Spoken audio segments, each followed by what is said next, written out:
pillow? I sleep with about 11 pillows at the moment. And it looks good. Welcome, everyone, City Council meeting for Monday, September the 9th in Eureka Springs. If we can have a roll call to establish quorum, Madam Clerk. David Avanzino. Here. Steve Holofield. Here. Harry Meyer. Here. Autumn Slane. Here. Susan Gerning. Here. Terry McClung. I am here. All right, stand for the Pledge of Allegiance. I pledge allegiance to the flag of the United States of America and to the republic for which it stands, one nation, under God, indivisible, with liberty and justice for all. All right. Our first part of this meeting will be open to a public hearing for vacating a portion of Dolores Avenue. Public hearing is hereby convened. Is there anybody here who would like to speak for or against the vacation of this street? Going once? Going twice? I see nobody wanting to speak in favor or against, so therefore I will close the public hearing and we'll continue on to the approval of our agenda. If I can get a motion to approve the agenda? I move to approve the agenda for September 9th. Second. All right, I have two items I'd like to add. One is our water meter update. We'll just add that to our new business, number 3. And then the other one that is the accepting of the legislative audit that you all had in your mail. We need to approve that and give that back to the state. So if there's nothing else. Also, I'd like to, somehow this council support the CAPC and stand against the petition that's going to be on the ballot November 5th. I'm not sure, would that be a resolution or how do you do that? Mr. Attorney, Discussion. what's your opinion on that? City Attorney? I don't know, Mr. City Attorney. You might, You want us to, Stand up and say we support the CAPC and we stand against this petition, get rid of it November 5th. of course, nothing's legally binding. If you No. want to make it in the form of a resolution, we I can just do want the that. citizens of the city to know that city council as a whole is saying, Yeah, we don't think. I can prepare a resolution if you like. Okay, that'd be great. Okay. Thank you.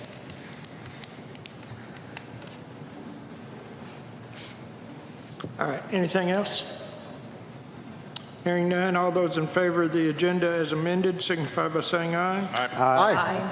Any opposed? Approval for the minutes for August 26th. I move we approve the minutes for August 26, 2024. Second. All right, Mr. Holyfield made the motion. Mr. Avanzino seconded to approve the minutes. Any additions, corrections? Hearing none, all in favor of the minutes as submitted signify by saying aye. Aye. Aye. Any opposed? All right, just for the public's information out there, we do have some vacancies in the Planning Commission. So please, if you're interested, we need you. We need you to come in and help work with the city on the planning. And also we have a vacant position on the parks and HDC. So if any of those seem like something you're interested in, please contact my office and we can get you an application to fill out. At this time, we'll go ahead and take public comments. Please limit your time to 3 minutes.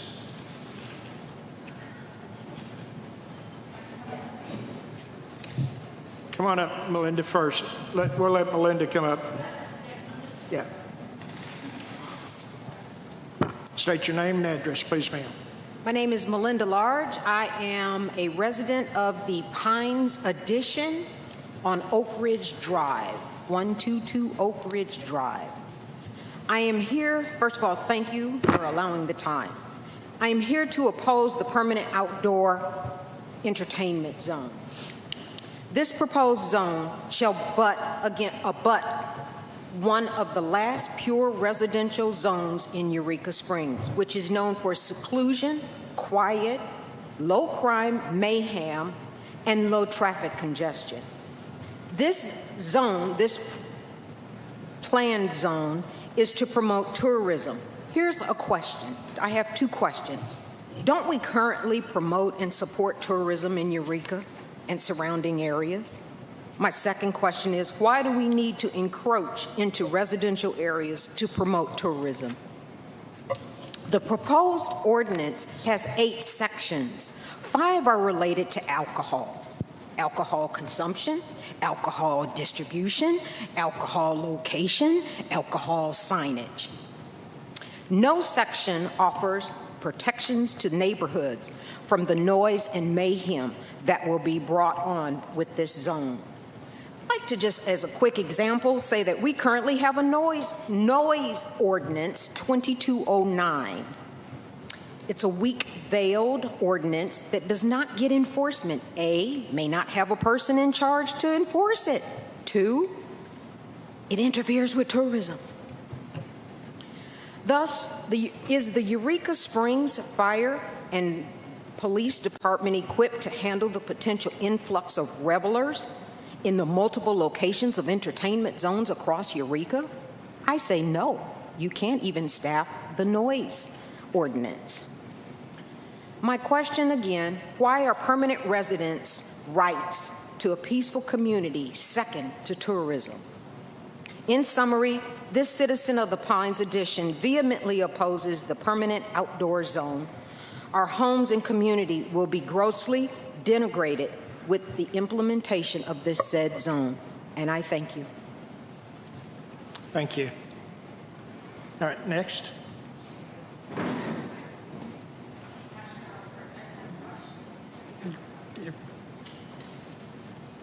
Hi, my name is Sharice Robertson. I live on 192 Cooper Hollow Road, but I bought some land off of Rourke Road, and I'm building a home. And I've called the city multiple times to ask about how to get on the repavement list. I've asked to have people come out and even fill the potholes. There's probably about 1,000 potholes from when you turn off Pivot Rock to where the sign says city maintenance ends. And I can't get a straight answer on how to get on the list to get that road repaved. It's pretty dangerous. It's wrecking my car just driving there during construction. And so I just wanted to figure out how to get on that list to get it repaved. Call the mayor's office in the morning. Okay, thank you. All right, anyone else? All right, hearing none, that will close the portion of the public comments. Our next item is unfinished business is the sewer update. Motion to discuss. Second. All right.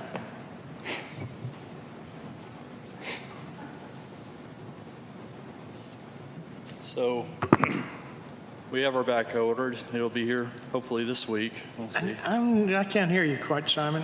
It's I said- that hat. What's that? That hat's blocking your mouth. It's the hat. We do have the backhoe ordered. It will be here this week, I hope. So it'll be here pretty quick. As far as sewer plant updates go, a couple weeks ago we had a sanitary overflow that happened at the sewer plant of some of the suspended solids. We've adjusted our retention time in our basin to make sure everything's settling out all right, and we're pulling extra tests. But the tests for the E. coli levels in with Leatherwood Creek are elevated right now. So tomorrow we're going to be pulling samples from our effluent flow to figure out where those higher levels of E. coli are coming from, because I don't think they're coming out of the sewer plant as far as our effluent stream. I think we have an issue in our sludge basin right now. So I'm not 100% sure on that, but we're researching to see if there's a potential leak in the pipe that's underneath that sludge basin, which was originally the secondary aeration basin of that original plant. So we're going to be pulling effluent samples to test for E. coli to compare with the creek, where we're at with the creek. If necessary, we might have to issue a contract to have that basin pumped out, and we'll have to have sludge haulers hauling pretty much 24 hours a day, 7 days a week until we get that fixed. So hopefully it doesn't have to be that, or isn't that issue, but I just want to make sure that it's not that issue, just in case. So I'll stand for any questions or any of that. Mr. McClung? You're not wanting to do water yet, are you? Yeah, we've got Zane is here. I think he wants to do a water update. Is he going to do any sewer update too, or Yes, yeah, he'll be up here to do both. let's have him? Okay, no questions for me?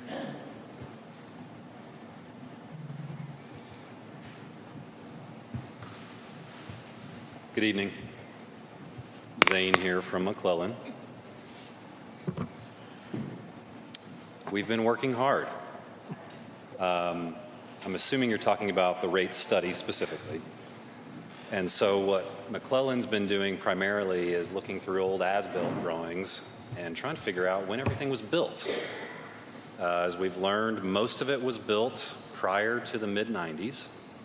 And so we have basically been able to now, understand what we suspected, which is that most of your water and sewer infrastructure has gone beyond its useful life.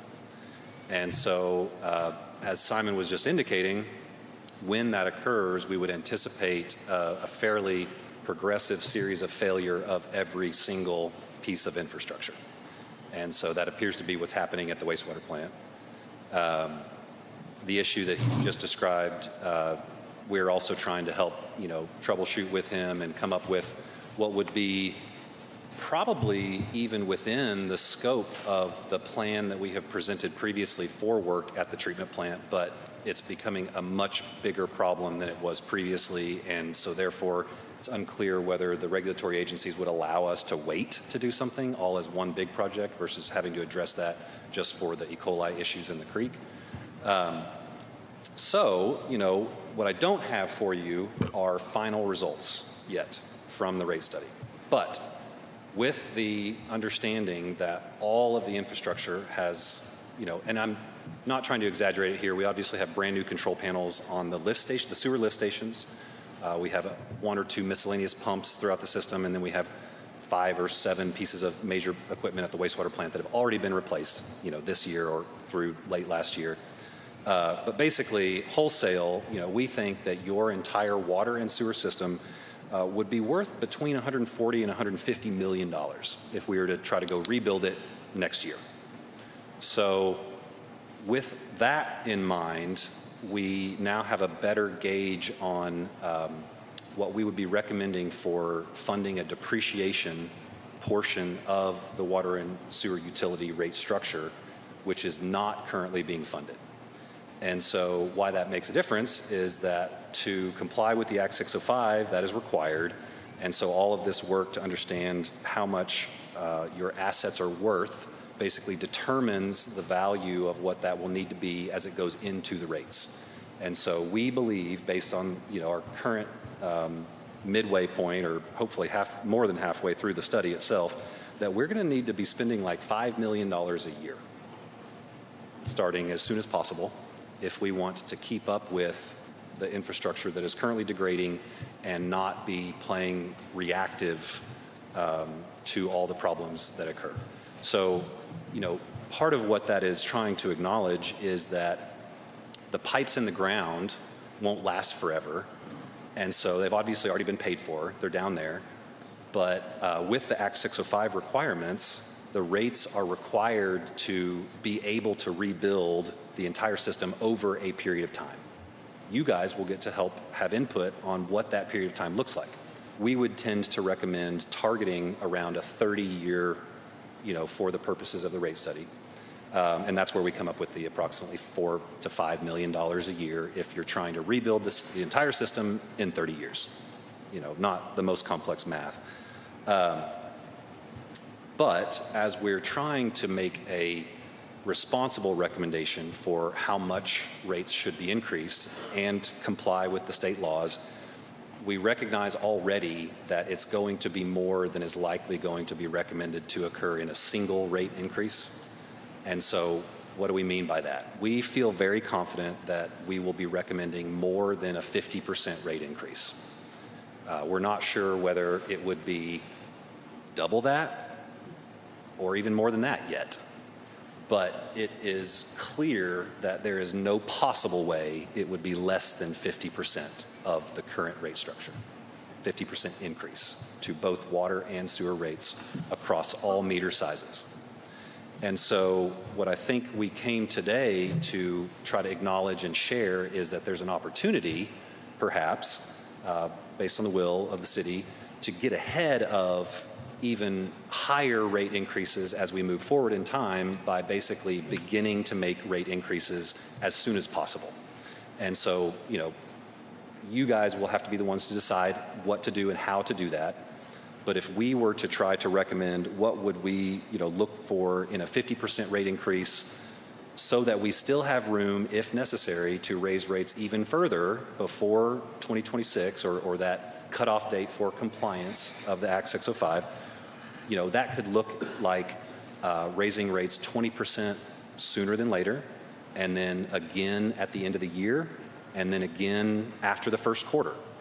It could look like doing it in 2 phases, 25% soon, and then another 25% later. But we would definitely see a positive impact on any rate increase immediately by the generation of those revenues. And then that could go into the budgets, that will be achieved for the end of the year. Simon's got a lot of things that come up all the time that need to be paid for. As I'm sure you're well aware, general funds end up subsidizing the water and sewer utility right now, or maybe the more correct way to say it is the overall public works, but there's a big piece of that that's the water and sewer. And so that's the kind of thing that we're trying to correct. Make water and sewer fund itself and leave those monies for the other city needs, right? The sludge disposal and processing, the major rebuild of the screen facility and the grit removal, as we've talked about multiple times, the lift stations and controls, and something that's coming up very quickly in terms of the known need will be repainting your water storage tanks. And that's, again, a health department requirement that they make you do it approximately every 5 years to comply with drinking water standards. So these are things that we're not going to be able to push out further, but basically the budget's tight enough that right now you cannot do everything that you might need to on your normal schedule. So our anticipated completion of the rate study is really now mostly in our accountant consultants court, utility financial solutions, Dan. So we want to bring Dan to you. We had hoped it would be as early as next month. We talked to him last week. It looks like it's November at best, maybe even December. And that's part of why we wanted to come to you today and share with you these truths that we are seeing so that if there's a desire, you guys could take action sooner than January. Yes, sir. Now, tell me again what this gentleman does. He 100% of his time develops rates for municipal utilities. Okay. He doesn't help us acquire grants or anything of that nature. He does not, no. Can you recommend a good grant writer? We need a big one. Right. We know a few, so I can definitely help connect with some contact information about that. What you're saying is, it doesn't pass by anybody here. We all understand that the problem is serious. $5 million a year is not something that we have, or probably Agreed. will have. Agreed. If we can't get the government on board to subsidize us and help us, I don't know how we can ever meet that. I really don't. It's a really great point, and in some ways plays into this.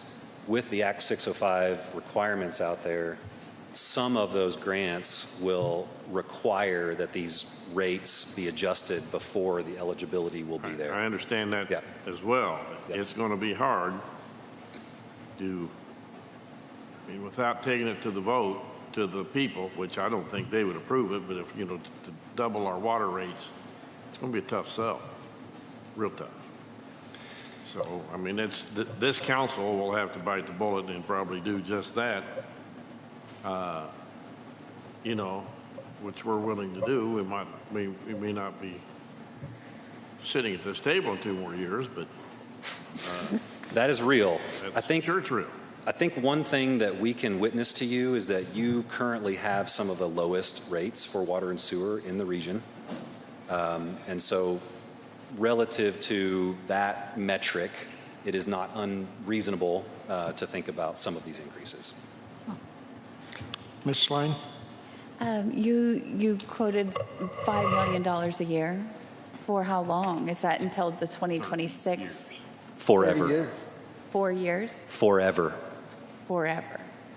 The rates That's will, just the rates to that we will maintain. generate will create that dollar amount, and then that dollar amount will be available to do the things that Simon has to ask for money, and so he won't have to ask anymore. He'll just go do the thing and get it fixed. But the idea would be that if there is any excess beyond an ongoing annual budget, that basically you will push off future rate increases in time.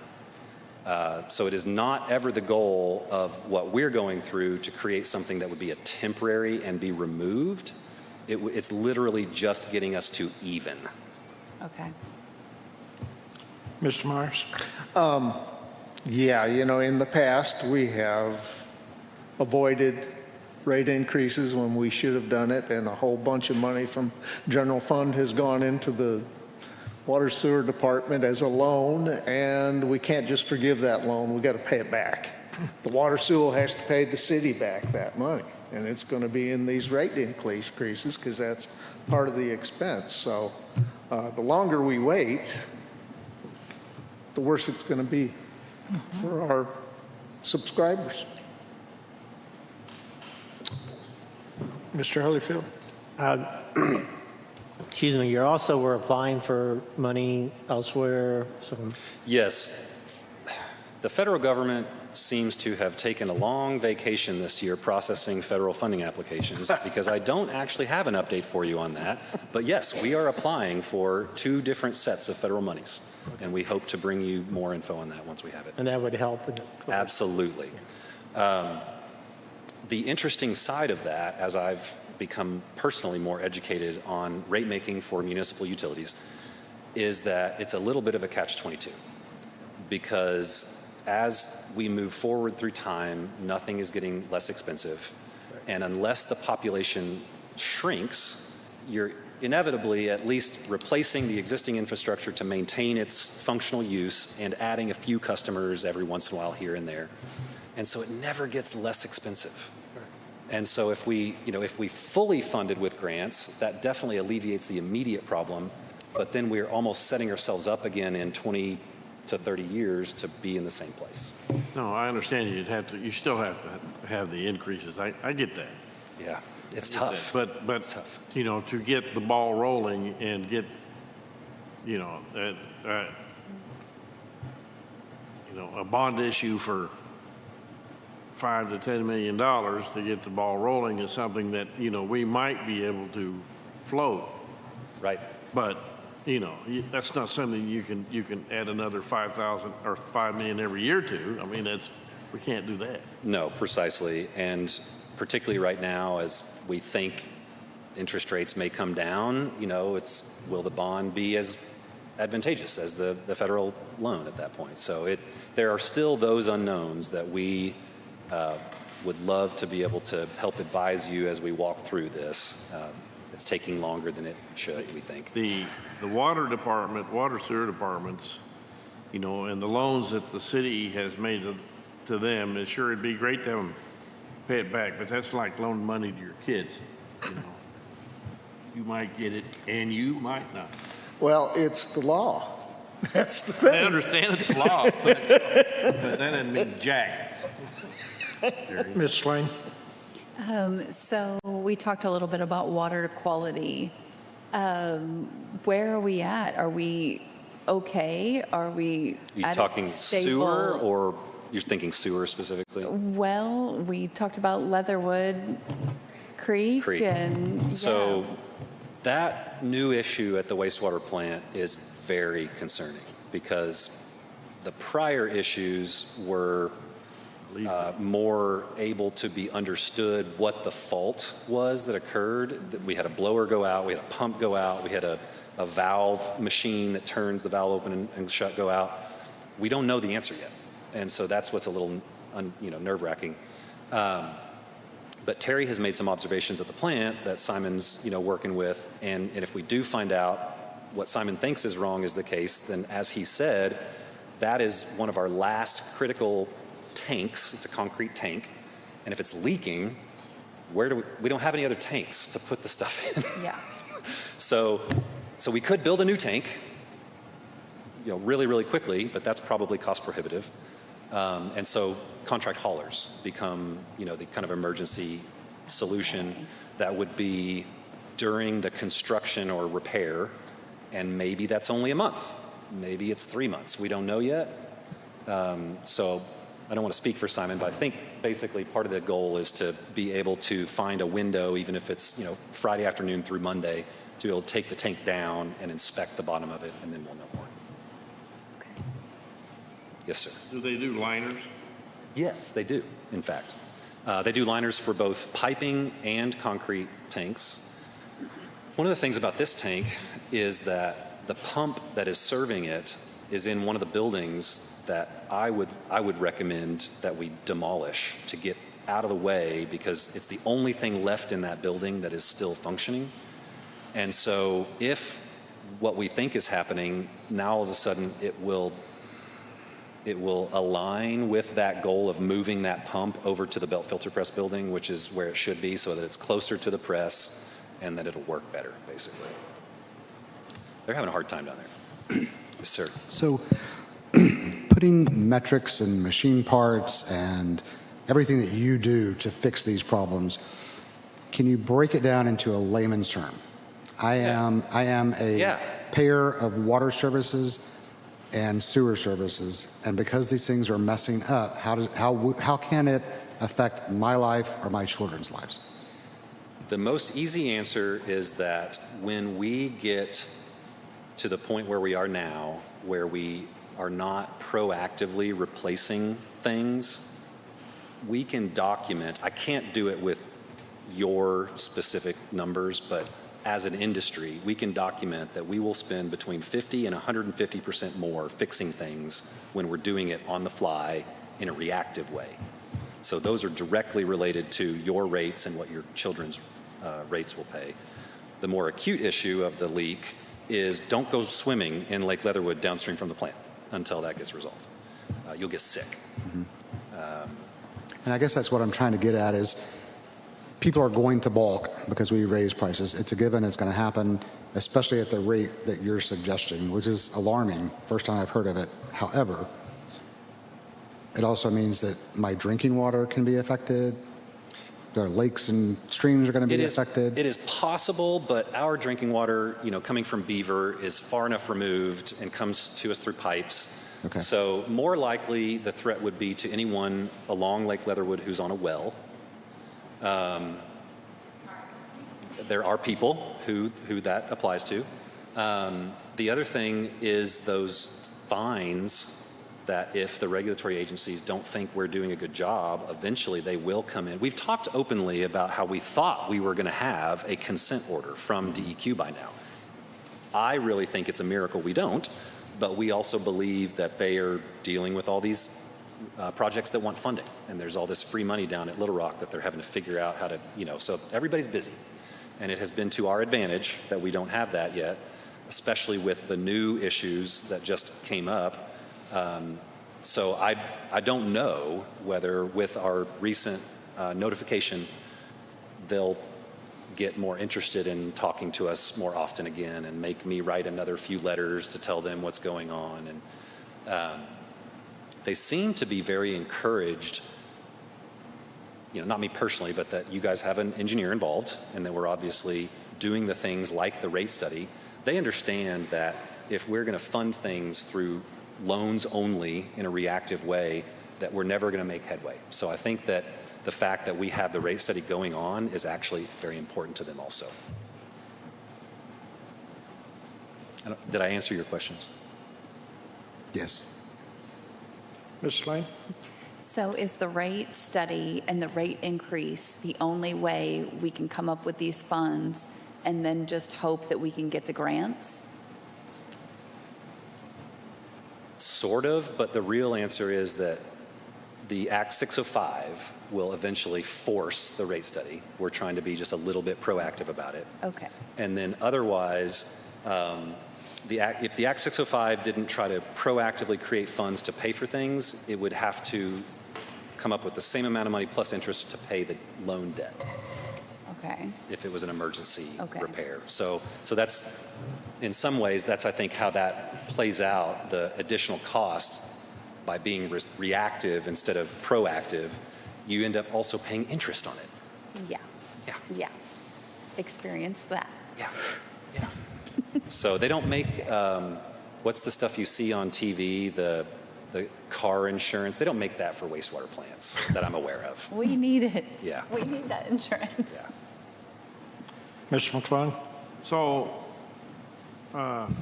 in your opinion then, are we doing everything that we can do to, to operate it now with repairs we're trying to do and to stay afloat so they're not going to shut us down? And I would say that it is a miracle. I would say that you guys have all been witnessing an ever ongoing miracle that the systems are functioning. So, just so I'm clear for myself, you're suggesting at least a 25% rate increase as soon as possible, with another one to come by the end of the year, and then another one at the end of the first quarter.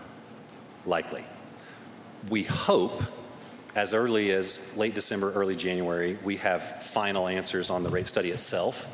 And that's one idea of only taking on, half or so, or, getting to a point where then we can adjust, and maybe that only ends up having to be one more increase, but it's the final one. And the 25% initially lets you at least start this work. That's right. Okay. And it makes it so that from 1 month to the next, we haven't tripled somebody's water bill. Right. Okay. Mr. McClung? I think we all recognize the emergency, and I'd like to make a motion that we ask the city attorney to draft an ordinance to go ahead and initiate so we can install a 25% rate increase, water rate increase. Water sewer. Rate increase in the water rates? Well, I assume, are you talking about water and sewer rates? Water and combined? sewer. Both, yeah. Water and sewer? To increase the water and sewer rates by 25%, and with emergency clause. As much as I do not want to, I will second that. All right, Mr. McClung made the motion. Mr. Avanzino seconded. Any further discussion?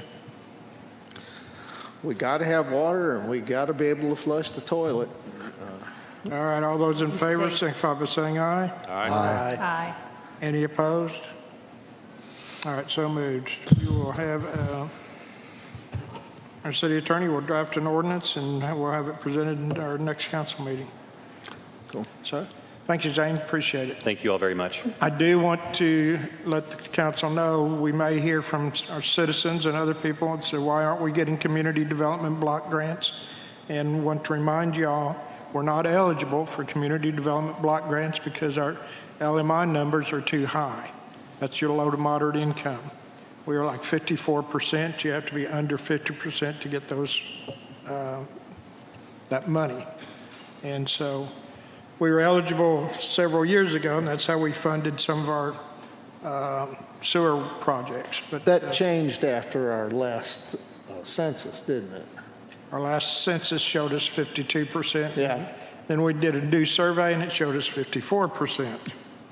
So it doesn't look good. Didn't know we were that rich. Berryville has it. Just barely. So, yeah, anyway, that's just for the public's information and city I think council. we could do another one to come out at 48. I really do. Berryville also? Berryville, is it? We know Fayetteville? Not really, all of them. Yeah, we're just, believe it or not, we're too rich. I can't believe it. All right, that brings us up to our next item of business is the Permanent Entertainment District for Pine Mountain Village. Get a motion to discuss? Motion to discuss? Second? All right, got a motion and a second. All right, who wants to lead off? Okay. Mr. Myers.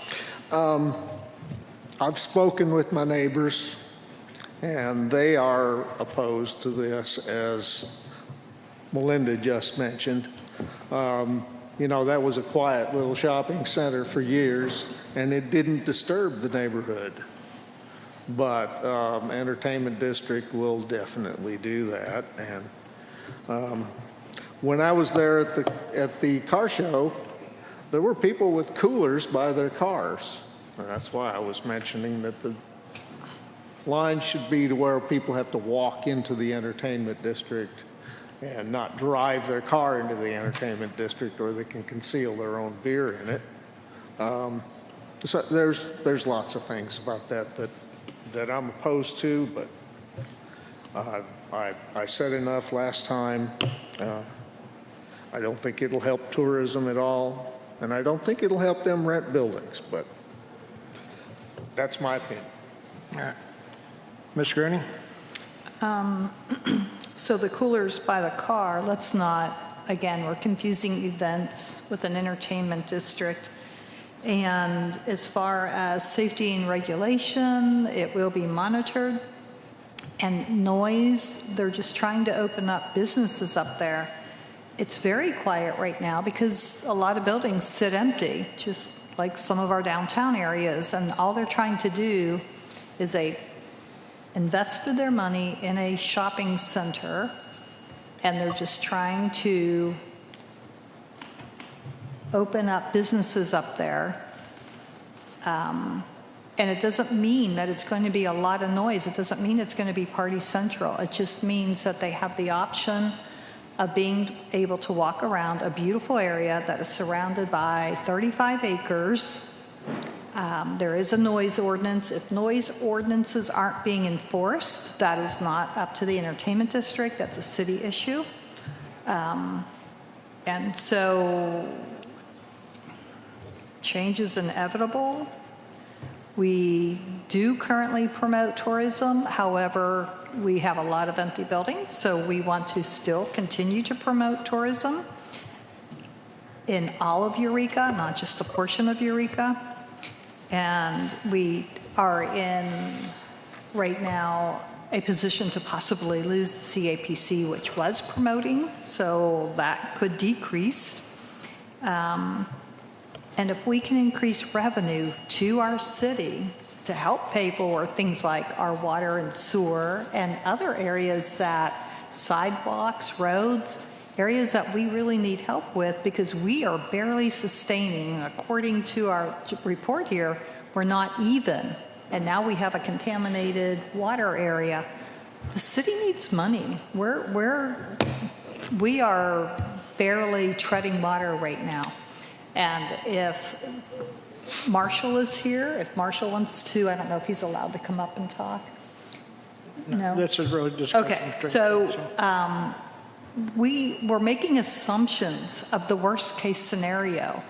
I think we need to start thinking in a positive way and work together on what we can do to make our town a better town. Anybody else? All right, is there a motion to suspend the rules and put this ordinance on second reading? Motion to Suspend the rules and put it on second reading by title only? put it on the second reading By title only. of what? By title only. By title only.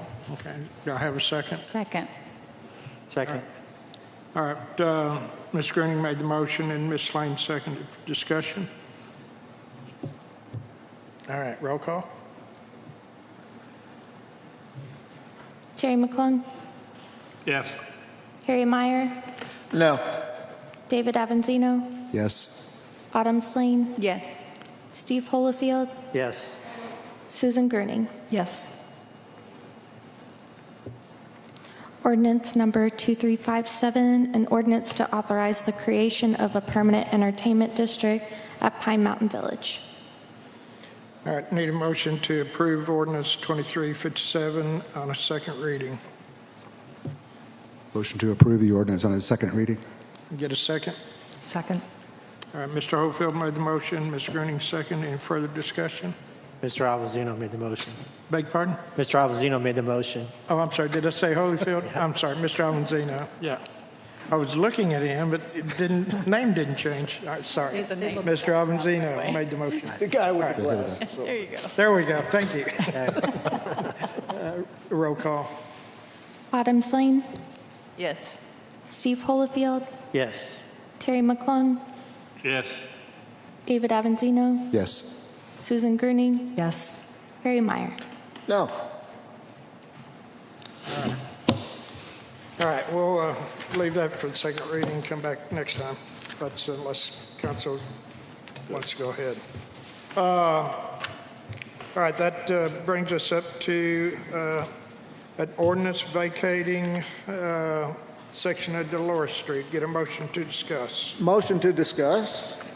Second. All right, Mr. Meyer made the motion and Ms. Slane second to do this. This is, we had the public hearing obviously earlier, and there was no one here to speak in favor or opposed.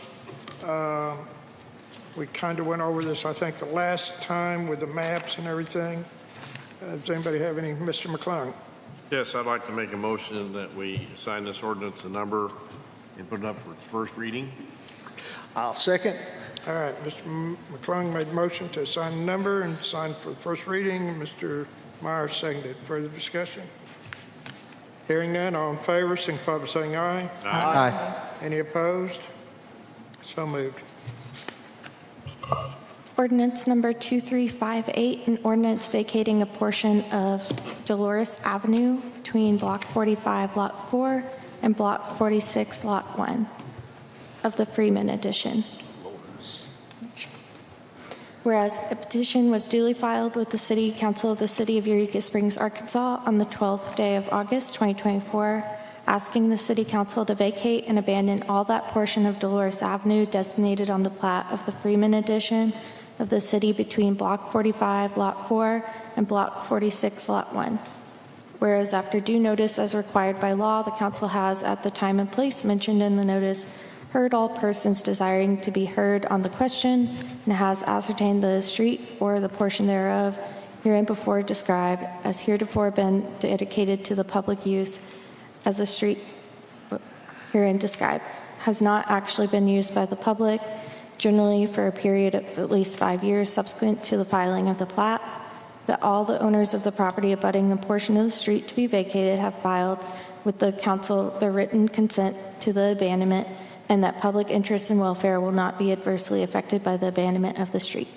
Now therefore be it ordained by the City Council of the City of Eureka Springs, Arkansas, Section 1, the City of Eureka Springs, Arkansas releases, vacates, and abandons all its rights, together with the rights of the public generally, in and to the street designated as follows. The portion of Dolores Avenue between Block 45, Lot 4, and Block 46, Lot 1, designated on the plat of the Freeman Edition.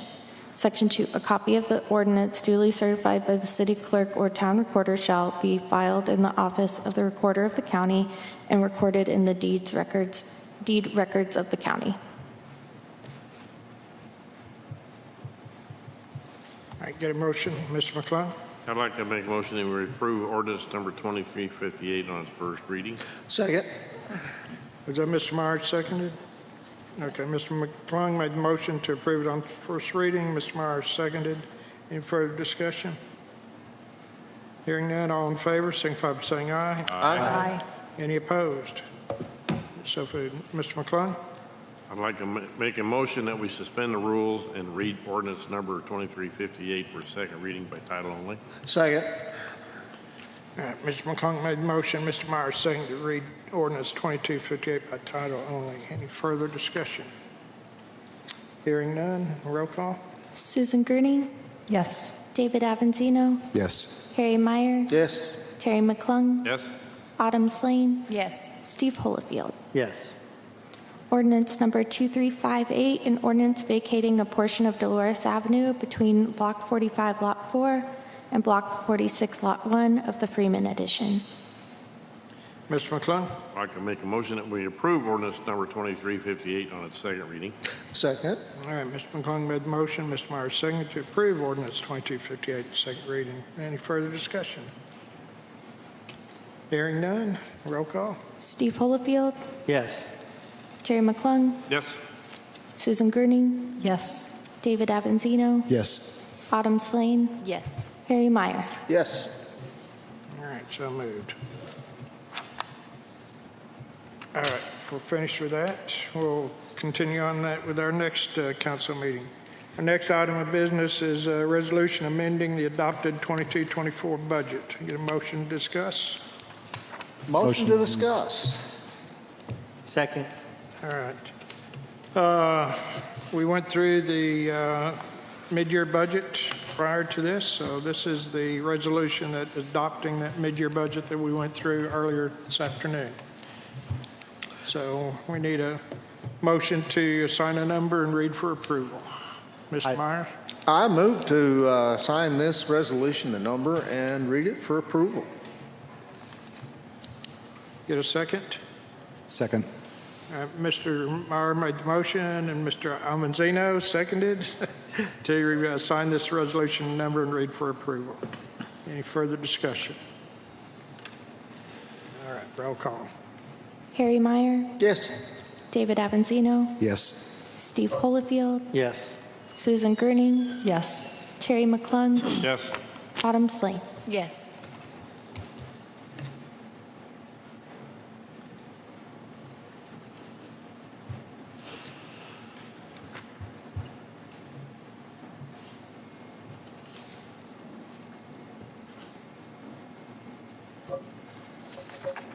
All right, signing resolution number 871. A resolution amending the adopted 2024 budgets for the city of Eureka Springs, Arkansas as a result of the mid-year budget review process. Whereas in the opinion of the city council, the 2024 fiscal budget should be amended to reflect the following changes in both revenue and expenditure budgetary amounts as set forth hereafter. Now, therefore, be it resolved by the City Council of the City of Eureka Springs, Arkansas, Section 1, the resolution shall be known as the 2024 Mid-Year Budget Resolution for the City of Eureka Springs, Arkansas, for the 12-month period beginning January 1st, 2024 and ending December 31st, 2024. And the attached documents present revisions to estimates for revenues and expenditures for the period. All revenues and appropriations are based on estimated revenues, and all estimates are subject to change during the budgetary period. Section 2, the amounts for revenues and expenditures proposed in the 2024 mid-year amended budget are hereby authorized and appropriated for the purposes set forth in the calendar year ending December 31st, 2024. The amendments are as follows. Revenue. Dispersing fund account, original budget $7,000, amended budget $10,000, $3,000 increase.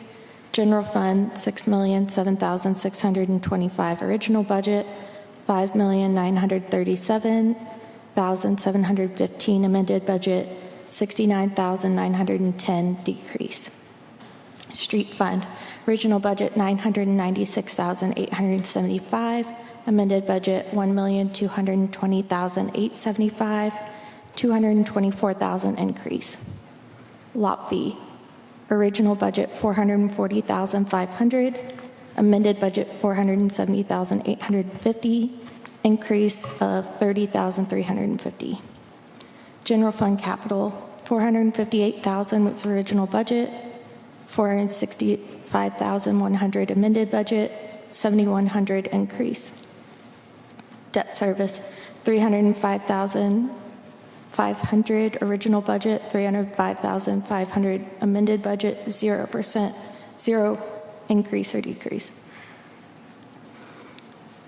Capital project funds, $500,000, amended budget 0, $500,000 decrease. Administrative justice, $102,200, original budget, amended budget $114,200, $12,000 increase. Court automation, $11,275, original budget, amended budget $11,660, $385 increase. Fireman's pension, $92,000, original budget, amended budget $92,000, 0 increase or decrease. Water sewer, $2,177,750, original budget, $2,943,487, amended budget, $465,737 increase. Original transit, original budget, $1,861,767. Amended budget, $1,823,317. $38,450 decrease. Expenditures. General fund, original budget, $5,616,191. Amended budget for $5,919,627. $303,436 increase. Street fund, original budget $977,765. Amended budget $1,043,270. $65,505 increase. Lot fee, $413,100. Original budget. Amended budget $458,100. $45,000 increase. General fund capital, $458,000. Original budget $465,100. Amended budget $7,100 increase. Debt service fund $305,500. Original budget, amended budget $305,500. Zero increase or decrease. Capital project fund $500,000. Amended budget zero. $500,000 decrease. Administrative of justice $101,950. Original budget, amended budget $101,950. Zero increase or decrease. Court automation fund $6,050. Original budget, amended budget $8,800. Increase of $2,750. Fireman's pension fund, original budget $92,000. Amended budget $92,000. Zero increase or decrease. Water sewer, original budget $2,383,487. Amended $2,943,310 with a $559,823 increase. Transit, original budget $1,675,557. Amended budget $1,680,057 with a $4,500 increase.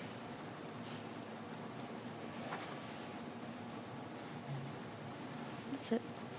Oh, sorry. Totals. Total revenues, all funds, original budget $12,960,492. Amended budget $13,394,704. So $434,212 increase. $12,529,600 original budget. Amended budget $13,017,714, and that's a $488,144 increase. Net of revenue and expenditures $430,892 original. Amended budget $990, and that's a decrease of $53,902. All right, thank you. All right, brings us up to the next item of business. We had a resolution to support the CAPC, but that'll be on our next council meeting on there. So that does bring us up to a water meter update, I think. Michael, are you going to give us a little report? Motion to discuss. Okay, so we kind of had some questions on where we're at on our new electronic meters. And so kind of I just want to give you all an update on that. Back at the end of June, at the end of July, Simon had told us that we had 1,733 meters total, that we had upgraded 1,488 of them. Out of that 1,488, 1,300 of them were working, and we had 405 of them that were, for various reasons, not working. It took us a little while to get those numbers. and we were getting very slow progress on it. So in August, I stepped in and kind of took over that, and we dedicated an employee to actually just working on that all the time.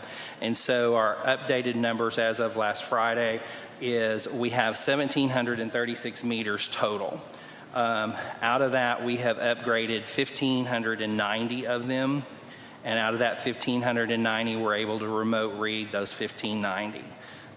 That leaves us 146 meters. Out of those 146 meters, 70 of them are still kind of, we're trying to figure out what's going on with them, whether they need antennas or whether the antennas are not working.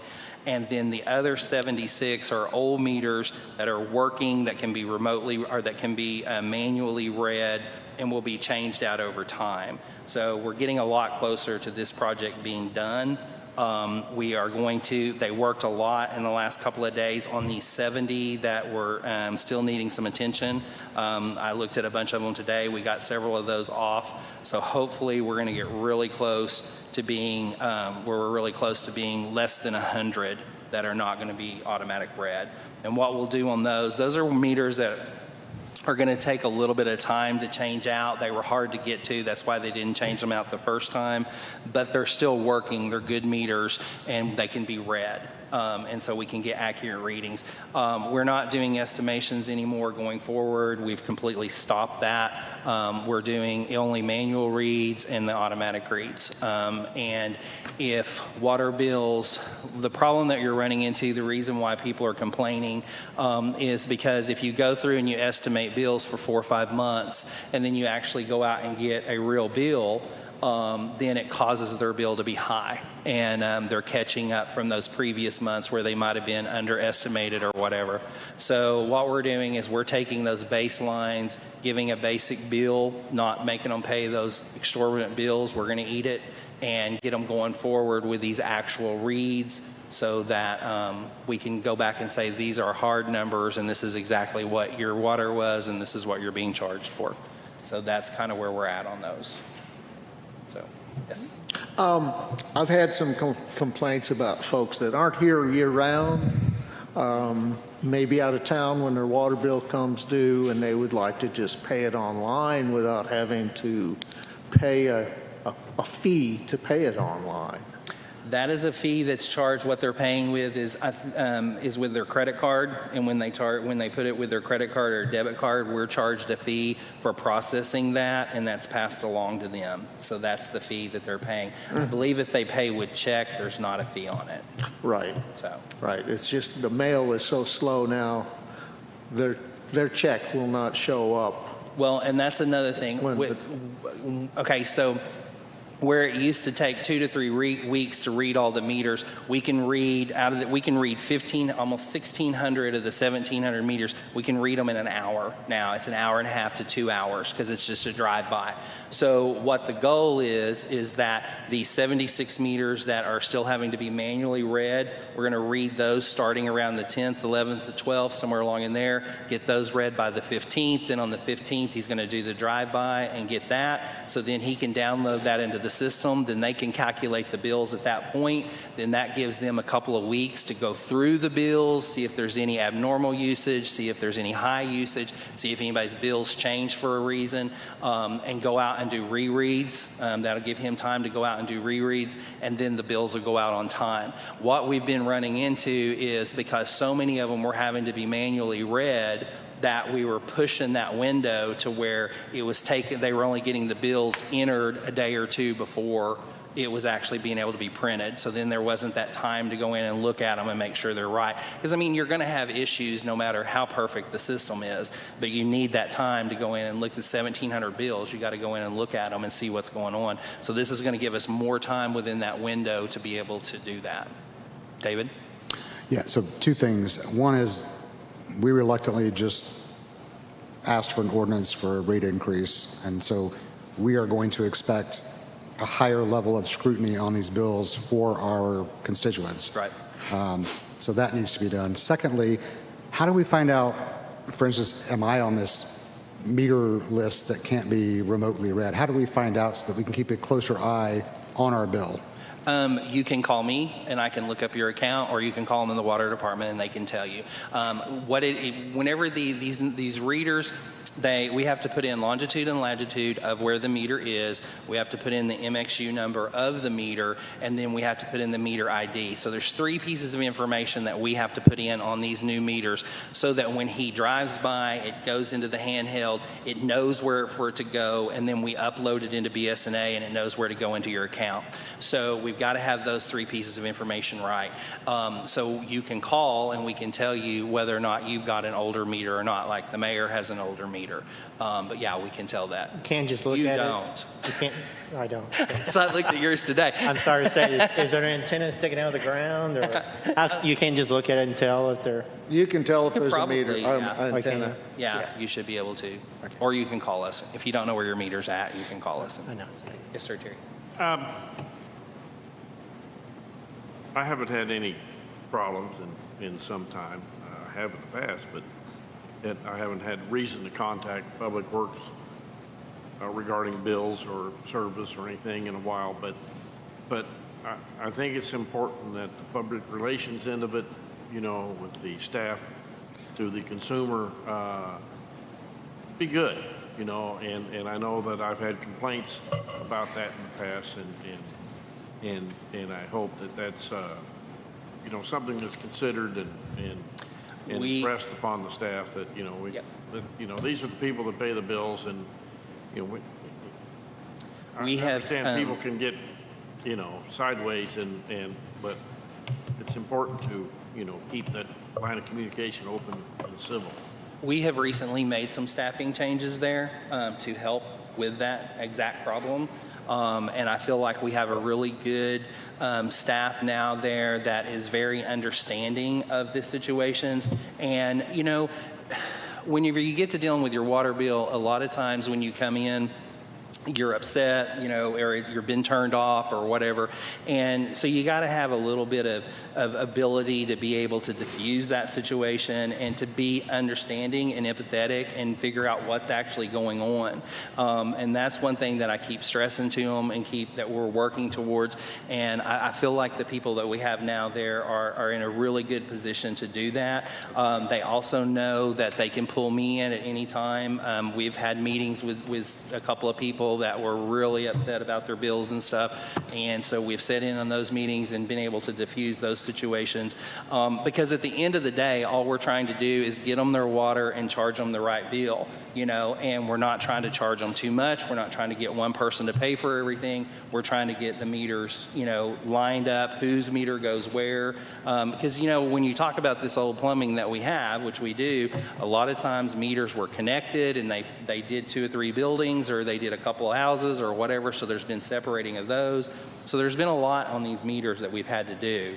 And we're finally getting to it. But I visited with the staff this afternoon. I had to go meet with them and some stuff. And they are very excited about the fact that they're getting to the end of this project, and they're hoping that it's going to get a lot better, because they're on the tail end of, you know, of taking a lot of the brunt on this.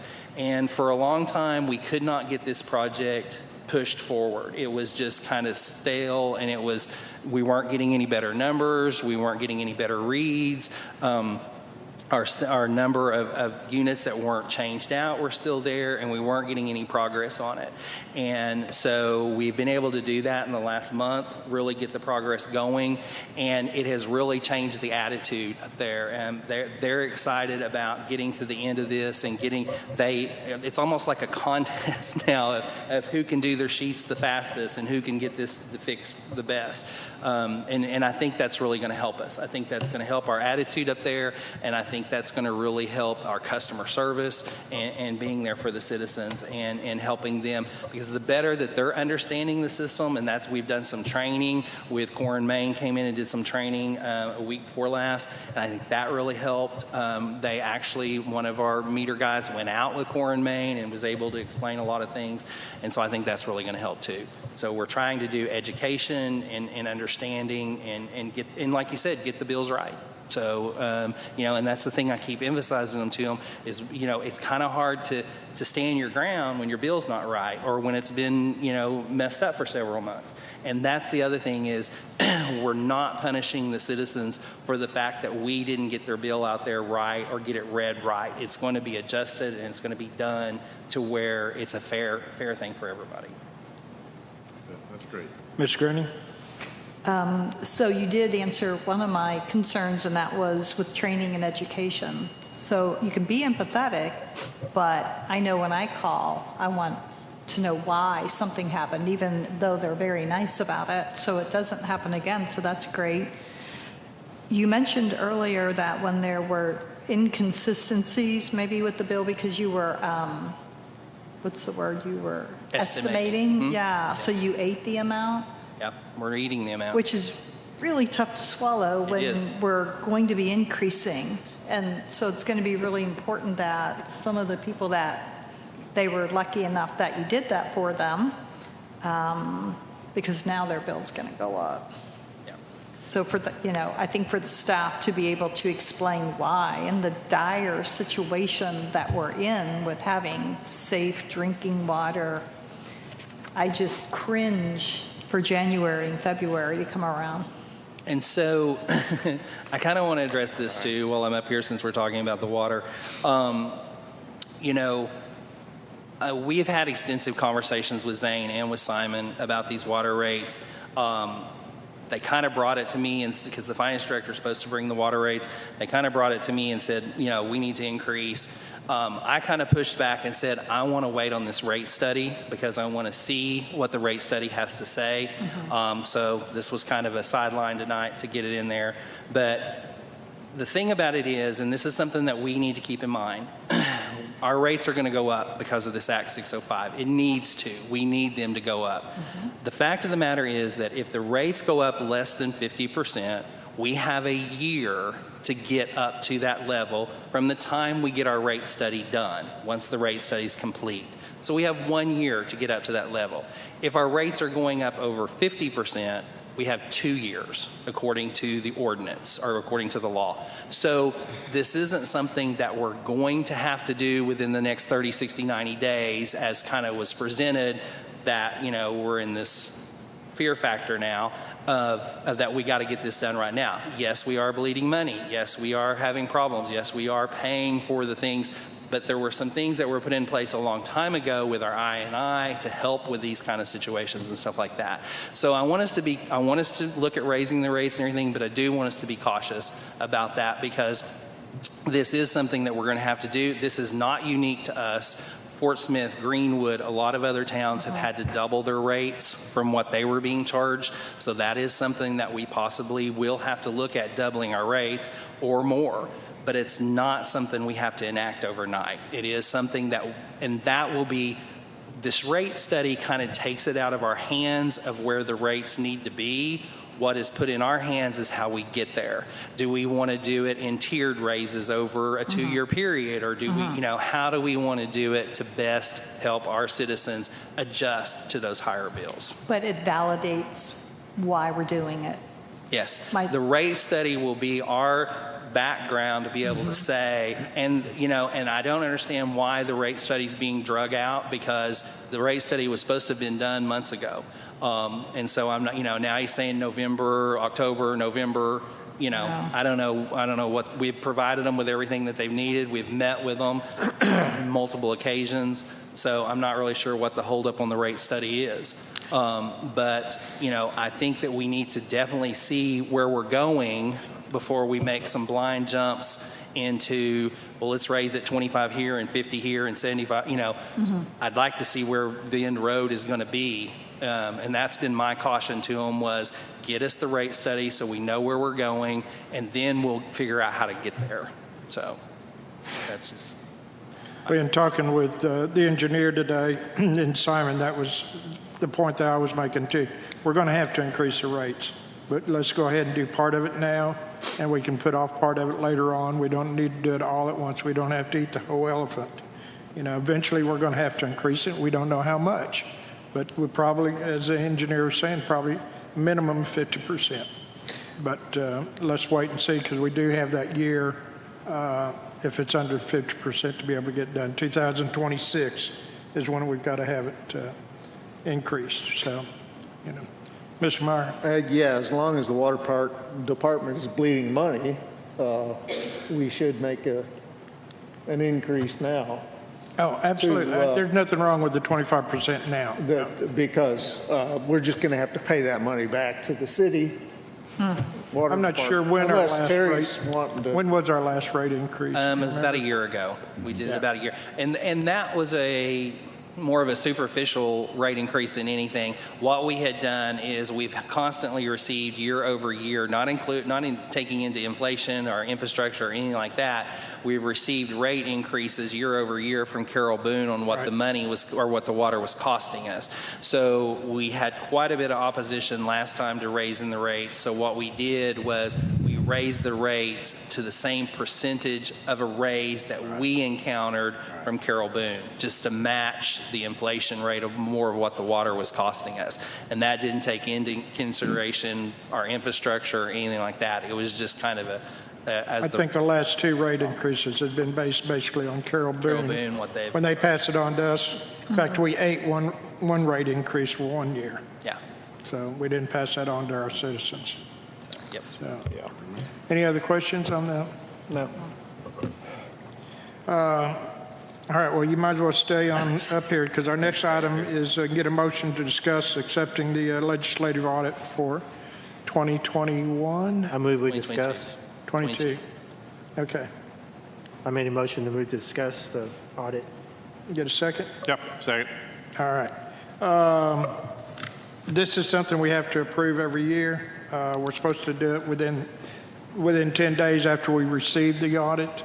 But since we just got it, I think the day or two before the last council meeting, we went ahead and put it off to now. So I don't know if anybody had a chance to look at it, but overall, Mr. McClung?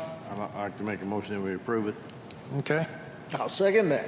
Mr. McClung made a motion to approve the 2022 legislative audit, and Mr. Myers seconded. Any further discussion? All in favor, signify by saying aye. Aye. Aye. Any opposed? So moved. All right, thank you, Michael. Thanks. All right, I think that concludes our normal business for the City Council. We do have agenda setting, and of course, one of the items will be the resolution in support of the CAPC. Anybody else have anything off the top of your heads right now? All right, Mr. McClung, you want to lead off with our City Council comments? The days are getting shorter.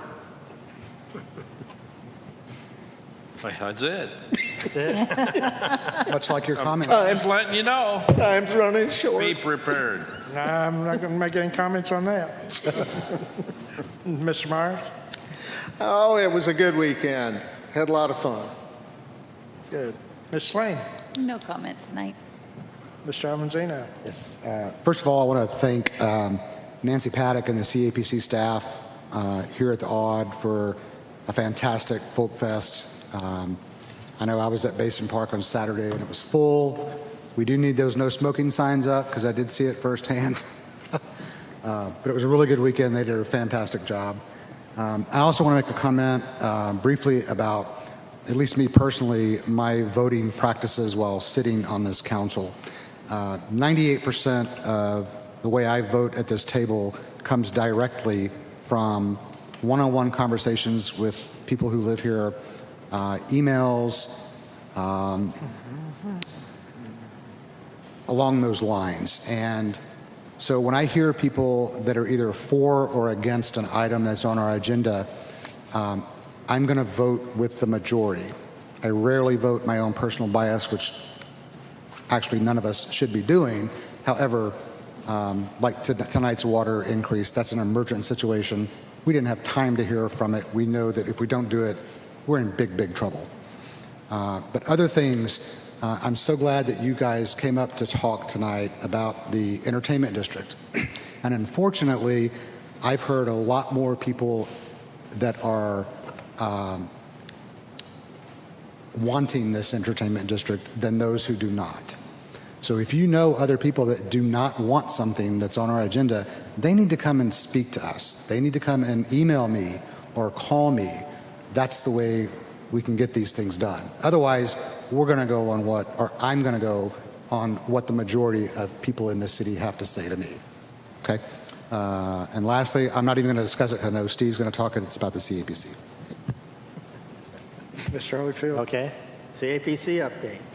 We hired a new financial director a couple weeks ago, Ty Reed. He's a local person. He hit the ground running. He's trying to get it all figured out. So in our, we're going to have a workshop before the next meeting on the 25th at 4 o'clock to go over the current budget to make sure we're where we're supposed to be and where the money's at. I mean, we know where the money's at, but make sure it's being spent for the right places. So anybody wants to come and see what the budget is, please come on 4 p.m. on the 25th. And then our meeting will be immediately after that at 6 o'clock. And then we'll do a workshop on October 9th for next year's budget. And I've heard a couple people in town said, can we come and give input of what money CAPC should be spending on what? Of course you can. Come on October 9th at 6 p.m. for our workshop. And if you have any ideas of where you think the money should be spent, please come and speak. I thought it was interesting. I went to that meeting last week and heard a lot of people give input and stuff about the petition. It's a little disheartening when I heard someone, not one of the speakers, but someone in the crowd say, why don't they have monthly meetings? Why don't they do workshops? I'm like, we have monthly meetings every month. And usually that's empty when we do it. So if you have input to CAPC, please come and talk to us. We're open to it. Number two, I'd like to say an official goodbye to Kyle Palmer. He's left. He's one of the city employees who is our preservation officer, city planner. He's gone. Hope someone good applies for the position. It's not an easy position. They take a lot of flack from people because they coordinate the HCC and the city and planning commission and stuff. But I thought Kyle did a pretty good job, and we'll miss him a lot. And finally, our September fundraiser for the community center is this Wednesday. This is probably on the mayor's list, 4 p.m. at the Eureka Brewery. And it's cowboy themed, so come dress as a cowboy. There's a contest. Also, if you want to see our parks director, Sam Dudley, ride a mechanical bull and get thrown off, come and watch. I want to see that. And You can want to ride repeat that announcement again? Yeah, say that again. 4 p.m. this Wednesday at Eureka Brewery.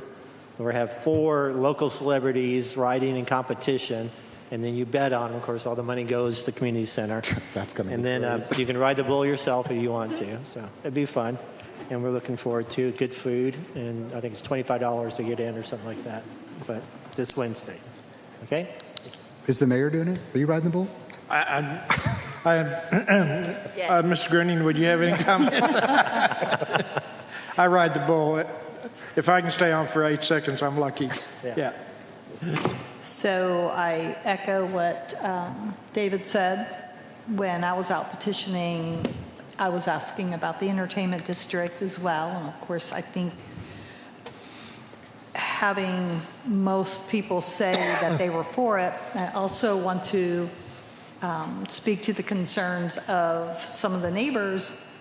It's a 2-year deal, and they're not even full. So the only place they could really walk around right now would be from the restaurant to maybe down to where an empty stage is.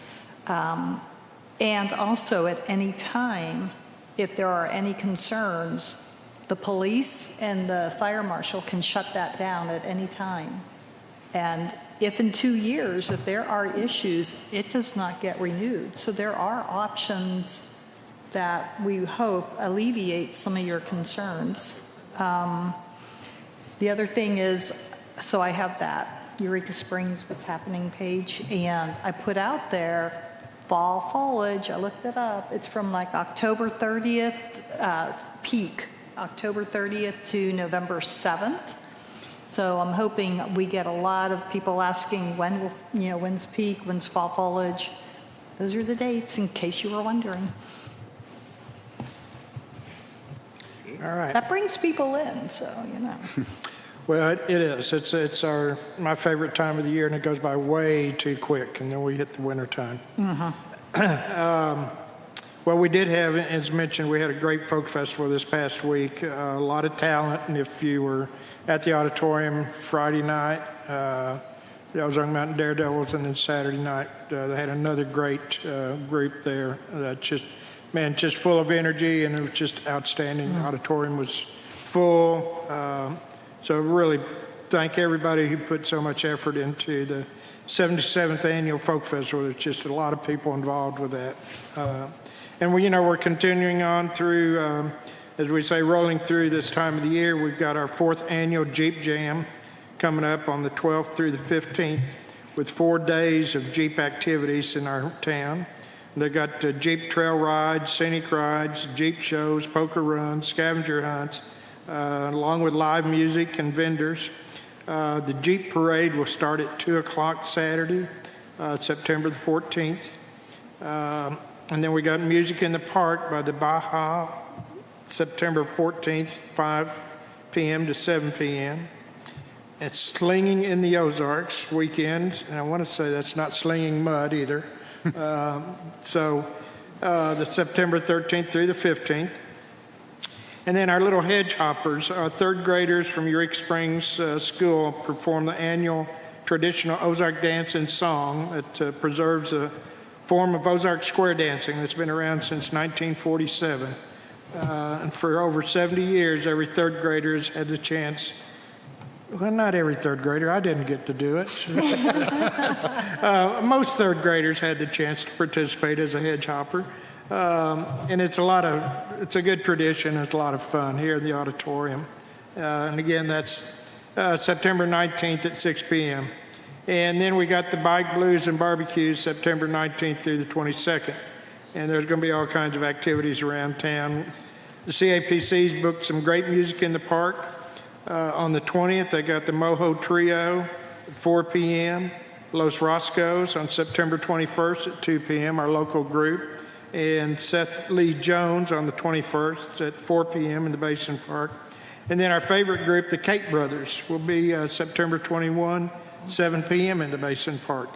And again, to reiterate the fundraiser for Riding the Bull or whatever it is, Wednesday, 4 p.m. at the Eureka Brewery for the community center. So a lot of things going on, so it's a beautiful time of the year to get out and participate. So with that, I'll take a motion to adjourn. So moved. Second. All in favor? Aye. Aye. So moved. Thank you all very much.